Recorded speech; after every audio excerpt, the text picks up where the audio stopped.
Hello students, welcome to Eduvector and this is Manisha Sharma. तो आज हम पढ़ेंगे क्लास 10th का जो चैप्टर चल रहा था हमारा magnetic effects of electric current.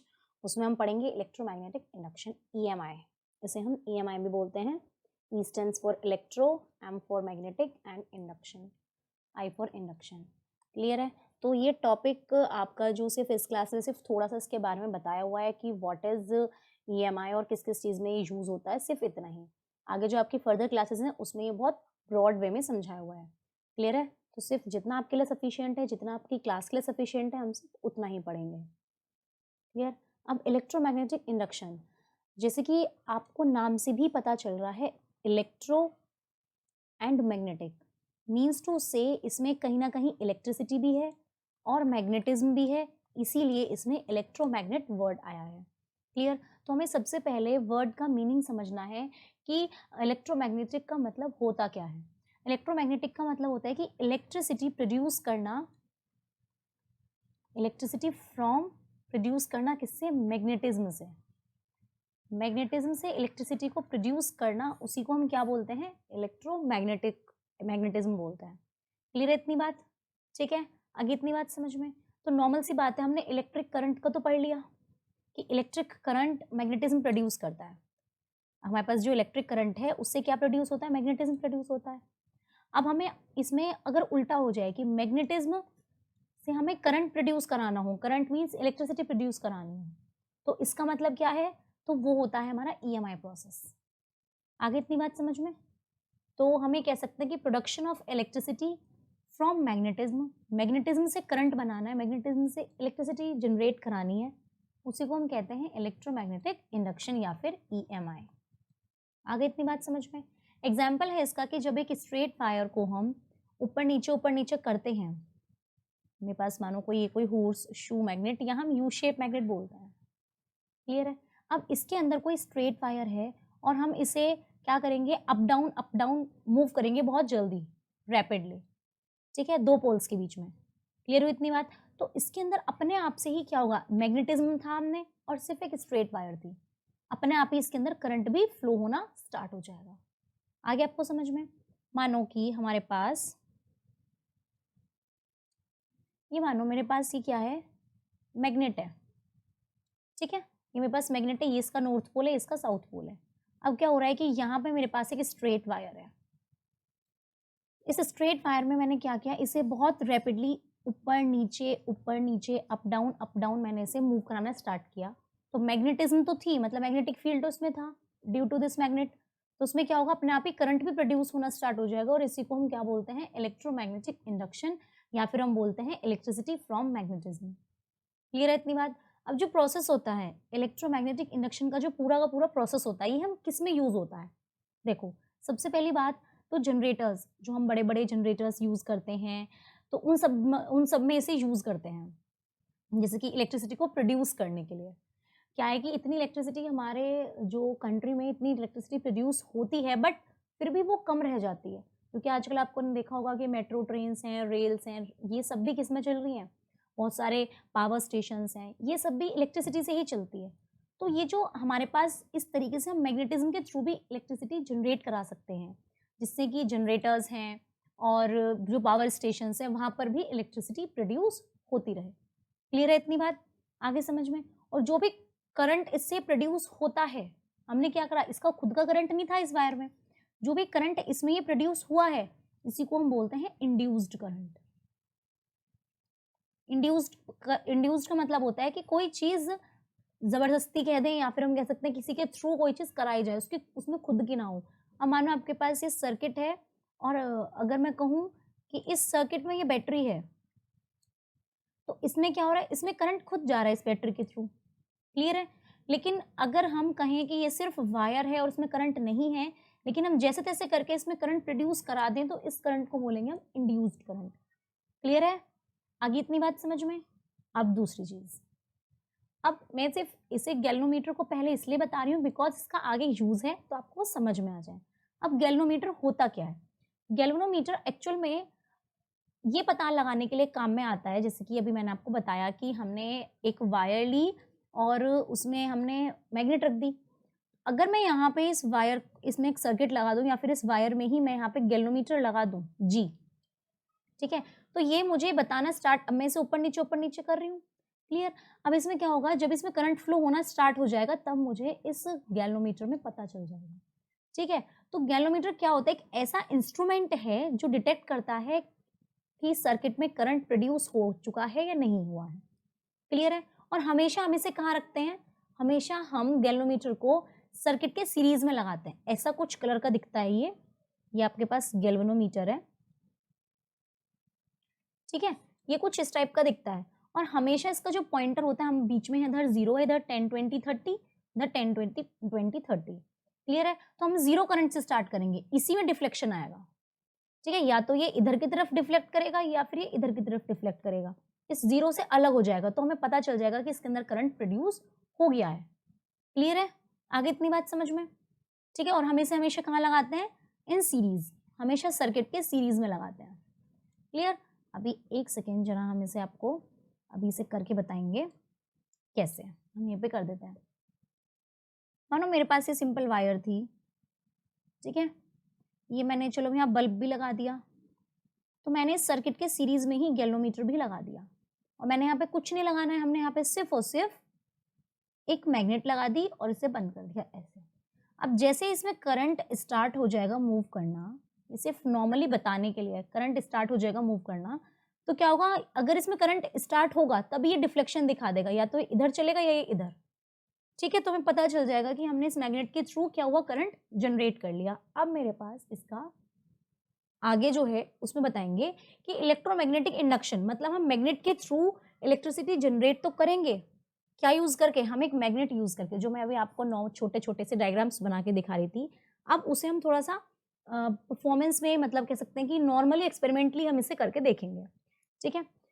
Normal सी बात है, मेरे पास एक बार मैग्नेट है, ये इस टाइप की, मैंने क्या लिया, मैंने एक बार मैग्नेट ली, और इस बार मैग्नेट को सीधे सीधे, इसमें हमने कुछ नहीं करना, हमने इसके करंट जो भी है, हमने इस बार मैग्नेट को इस तरीके से रखा, और एक यहाँ पे ये फिक्स कॉइल ऑफ वायर लगा दी, क्योंकि हमें जो मैग्नेट EMI निकालनी है वो बाय यूजिंग अ कॉइल और बार मैग्नेट, इन दोनों चीज़ों को यूज करके निकालनी है। कैसे, हमने एक वायर ली AB, ये मेरे पास वायर थी AB, क्लियर है। हमने इस वायर को क्या किया, इसके दोनों एंड को इस तरीके से कर दिया, और हमने इसमें गैल्वेनोमीटर डिटेक्ट करने के लिए लगा दिया, क्लियर हुई इतनी बात। अब हम मैग्नेट को लेकर गए, हमने क्या किया, मैग्नेट को लेकर गए। अब मैग्नेट को जैसे ही हम लेकर जाएंगे, पूरे सर्किट को हिलाने से अच्छा कि मैग्नेट ही हिला लो, बिकॉज इसे अगर मैग्नेट को ही मूव कराएंगे, पुश पुल कराएंगे, तो क्या होगा, अपने आप ही करंट इसमें वायर में स्टार्ट हो जाएगा मूव करना, वो तो नॉर्मल एग्जाम्पल था। तो हम क्या करेंगे कि इस मैग्नेट को हम मूव कराना स्टार्ट कराएंगे, जो हमने मैग्नेट लिया है, ठीक है। बहुत स्पीड से हम इस कॉइल के अंदर बाहर इस तरीके से इसे मोशन कराएंगे इसका। तो जैसे अब स्टार्टिंग में क्या होगा कि ये 0 मार्क है, यहाँ पर पहले क्या था, ये 0 मार्क डिग्री नहीं है बट 0 मार्क था, तो यहाँ पर हमारे जो गैल्वेनोमीटर था वो यहाँ था, क्लियर हो इतनी बात। इसमें कोई डिफ्लेक्शन नहीं था स्टार्टिंग में इनिशियली। जैसे अब हमने इसे मैग्नेट को आगे पीछे पुश पुल करना स्टार्ट किया, इसे मोशन कराना स्टार्ट किया, तो हमने देखा थोड़ी देर बाद ही कि इसमें सडन चेंज आ गया, सडन डिफ्लेक्शन आ गया गैल्वेनोमीटर में। हमने क्या किया, मैग्नेट को हम इधर लेके जा रहे थे, ऐसे और ऐसे ऐसे, दिस टाइप, ठीक है। तो हमने जैसे ही इसमें दिखाया तो उसमें डिफ्लेक्शन आ गया। जैसे हमने इसे मूव कराना स्टार्ट किया इस कॉइल में, या तो हम ऐसा कर सकते हैं, तो हमने क्या किया, इसके 2 पार्ट बना लिए। एक बार तो हम लेके गए जब अंदर की तरफ लेके जा रहे हैं, इस कॉइल के अंदर पुश करा रहे हैं, ठीक है। एक बार लेके जाएंगे पुल वाले केस में, तो पहले पुश वाला केस देखते हैं, ठीक है। तो हम जब इसे लेकर गए अंदर की तरफ इस फिक्स कॉइल में, तो करंट अपने आप ही प्रोड्यूस होना स्टार्ट होने लगा, ठीक है। डिफ्लेक्शन हुआ, इसमें डिफ्लेक्शन होने के बाद क्या हुआ, नॉर्मली हमें गैल्वेनोमीटर में डिफ्लेक्शन दिखाया तो उसमें करंट मूव करना स्टार्ट हो गया। इतनी बात आ गई समझ में। नेक्स्ट दूसरा केस एक और है, वो एक केस कौन सा है कि जब हम इसे इसमें से अब बाहर निकालने लगे, अब हमने क्या किया, इसे पुल करने लगे अंदर के साइड से। हमने क्या किया, इसमें इसे अंदर के साइड से पुल करने लगे, हम कह सकते हैं एकदम से बाहर की तरफ, एकदम क्विकली बाहर की तरफ करने लगे, तो करंट फिर से प्रोड्यूस हुआ, ठीक है। लेकिन इस बार क्या हुआ, इस बार करंट इसमें अपोज डायरेक्शन में हुआ। अगर डायरेक्शन इधर होगी दैट मीन्स करंट इधर चल रहा है, अगर गैल्वेनोमीटर की डायरेक्शन इधर होगी दैट मीन्स करंट इधर चल रहा है। आ गई इतनी बात समझ में? क्लियर है इतना केस? और यही चीज है कि direction of current produced in the coil, ये भी क्या होगा, चेंज हो गई। जैसे हमने चेंज किया मैग्नेट का मूवमेंट, वैसे ही क्या चेंज हुआ, वैसे ही चेंज हुआ इसमें डायरेक्शन ऑफ करंट का movement. So current produced in this case is, इसे हम कह सकते हैं इज एसी। अब एसी डीसी क्या होते हैं हम बाद में समझाएंगे। क्लियर है? तो अब पढ़ लेते हैं थोड़ा सा कि when a bar magnet is moved quickly into the fix coil, हम उसे एकदम से अंदर की तरफ लेकर गए जो हमने ए बी में था, तो करंट कॉइल के अंदर प्रोड्यूस हुआ, जिसकी वजह से क्या हुआ, डिफ्लेक्शन कोज हुआ। गैलोमीटर पॉइंटर क्या हुआ, अपनी जगह से डिफ्लेक्ट हुआ। सिमिलरली जब मैग्नेट को हमने बाहर निकाला क्विकली इनसाइड द कॉइन, तो क्या हुआ, फिर से करंट प्रोड्यूस हुआ, लेकिन इस बार जो डिफ्लेक्शन था वो अपोजिट डायरेक्शन में था। तो इसलिए जो करंट हुआ है, देखो एसी का मतलब क्या है, जब हमने क्या किया, अंदर की तरफ फिक्स मतलब बार मैग्नेट को अंदर की तरफ लेकर गए, तो करंट हुआ ऐसे। क्लियर हुई इतनी बात? करंट प्रोड्यूस हुआ ऐसे, डिफ्लेक्शन आया जब, फिर उसके बाद क्या हुआ, एक टाइम आएगा कि डिफ्लेक्शन नहीं आएगा, फिर यहाँ से होने के बाद दोबारा से जब उसे बाहर निकालने लगे तो वापस से आया। तो इसे बोलते हैं एसी, लेकिन इस बार क्या हुआ, अपोजिट डायरेक्शन में हुआ। ये ऊपर वाली डायरेक्शन थी, नीचे वाली डायरेक्शन इस बार, तो इसे बोलते हैं हम एसी। अगर आपका कुछ इस तरीके से ग्राफ बने तो उसे बोलेंगे हम एसी। फिलहाल आप सिर्फ एसी के बारे में इतना ही समझें। क्लियर? तो जो प्रोडक्शन था इलेक्ट्रिक करंट का, जो इसमें इलेक्ट्रिक करंट का प्रोडक्शन था बाय मूविंग अ मैग्नेट, कि हम उसे एक बार फिक्स कॉइल ऑफ वायर के इनसाइड लेके जा रहे हैं और एक बार हम बाहर लेके आ रहे हैं, ये भी क्या है, इसी को हम क्या बोलते हैं, इलेक्ट्रोमैग्नेटिक इंडक्शन। मीन्स टू से हमने कोई बैटरी नहीं लगाई, कोई सेल नहीं लगाई, और हमने फिर भी इलेक्ट्रिसिटी जनरेट कर the only because of magnet. Clear है? तो condition necessary for the production of electric current by electromagnetic induction is that, जो मेन कंडीशन है वो क्या है, कि रिलेटिव मोशन कराना है हमें कॉइल का और मैग्नेट का। चाहे आप कॉइल को लेके जाते हैं बाहर अंदर, चाहे आप मैग्नेट को लेकर आ रहे हैं, बात एक ही है, लेकिन आपको क्या कराना है, आप मेन मोटिव है कि आपको रिलेटिव मोशन कराना है कॉइल ऑफ वायर और मैग्नेट के बीच में। चाहे आप किसी भी आइदर वो कॉइल हो या फिर वो मैग्नेट हो, इससे कोई इफेक्ट नहीं पड़ेगा। क्लियर हुई इतनी बात? अब जब बहुत सारे लार्ज नंबर ऑफ एक्सपेरिमेंट्स को हमने परफॉर्म किया, किसने, फेराडे और हेनरी ने, ठीक है, तो उन्होंने कुछ ऑब्जर्वेशंस निकाली ईएमआई के बारे में, ईएमआई क्या होता है। अब आपके लिए बहुत इंपॉर्टेंट चीज है, बिकॉज यहाँ से एक क्वेश्चन तो मतलब 1 मार्क में क्वेश्चन तो आ ही जाता है। क्या है वो, बहुत इंटरेस्टिंग चैप्टर है, अगर हम इसे देखें तो 12th में बहुत डीप है, बहुत ब्रॉड है ये। क्लियर? तो a current is induced in a coil when it is moved relative to fix magnet. Current सिर्फ तभी इंड्यूस्ड होगा कॉइल में, या तो हम कॉइल को मूव कराएं फिक्स मैग्नेट के रिलेटिव, या फिर हम क्या कराएं, या फिर हम मैग्नेट को मूव कराएं relative to the coil. Clear? तो पहली वाली बात तो ये हो गई कि करंट इंड्यूस हो सकता है कब, जब हम उसे मूव कराएं, किसे, कॉइल को, या हम उसे मूव कराएं कब होगा, जब कॉइल को मूव कराएं मैग्नेट को फिक्स रख के relative to the fix magnet. अब दूसरी चीज क्या है, करंट तब भी इंड्यूस हो सकता है इन अ फिक्स कॉइल जब हम मैग्नेट को मूव कराएं, कोई भी हो सकता है, related to the fix coil, coil को फिक्स रखें। 2 बात हो गई। तीसरी, no current is induced in a coil, कोई करंट इंड्यूस्ड नहीं होगा अगर आराम से हमारी कॉइल यहाँ पर है और मैग्नेट यहाँ पर है, तो उसे कोई फर्क नहीं पड़ता, अपने आप से थोड़े ना इसमें जंप करके करंट चला जाएगा, ऐसा नहीं है। अगर दोनों ही एक दूसरे के रिलेटिव स्टेशनरी रखी हुई हैं, मतलब रेस्ट पे हैं, तो करंट इंड्यूस्ड नहीं होगा। क्लियर है? ईएमआई नहीं बनेगा। 4th point, when the direction of a motion of a coil is reversed. अभी हमने देखा कि अगर हमने डायरेक्शन चेंज कर दी, अंदर लेकर जा रहे थे तो इधर की तरफ डिफ्लेक्शन दिया गैल्वेनोमीटर में, बाहर लेकर आए तो इधर की तरफ डिफ्लेक्शन दिया। मीन्स टू से अगर हम किसी एक की भी डायरेक्शन चेंज कर दें तो करंट की डायरेक्शन भी चेंज हो जाएगी। ठीक है? ठीक है। Now 5th point, the magnitude of current induced in the coil can be increased. अब हमें क्या करना है, करंट बढ़ाना है, ये है वो इम्पॉर्टेंट। हमें क्या करना है, अब हमें करंट ज़्यादा चाहिए, ठीक है, तो कॉइल को क्या कराओ, कॉइल को सॉफ्ट आयरन कोर से माउल्ड करा दो। क्या करना है, वाइंड करा दो सॉफ्ट आयरन कोर से, पहली बात। दूसरी बात, जितने ज़्यादा आप टर्न्स बढ़ाएंगे, जितने ज़्यादा आप टर्न्स बढ़ा देंगे, उतना ही ज़्यादा करंट इंक्रीज हो जाएगा।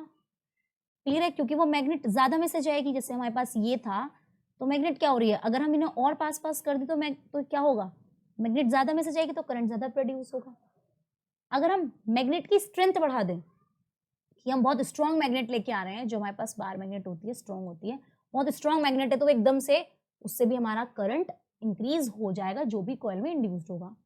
नाउ फोर्थ पॉइंट, लास्ट है but not the least, by increasing the speed of rotation of coil. अगर आप मैग्नेट को लेकर आ रहे हैं, धीरे धीरे ला रहे हैं, तो धीरे धीरे करंट बढ़ेगा। आप एकदम से लेके जाओ तो करंट एकदम से इंक्रीज होगा। क्लियर है इतनी बात?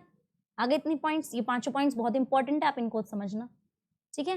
तो thank you all of you. जैसा भी आपको लगी हो अपने एक्सपीरियंसेस, आप कमेंट बॉक्स में कमेंट जरूर करें और हमें बताएं कि आपको इससे रिलेटेड ये आपने जो हमने EMI समझा है वो आपको समझ आया या नहीं।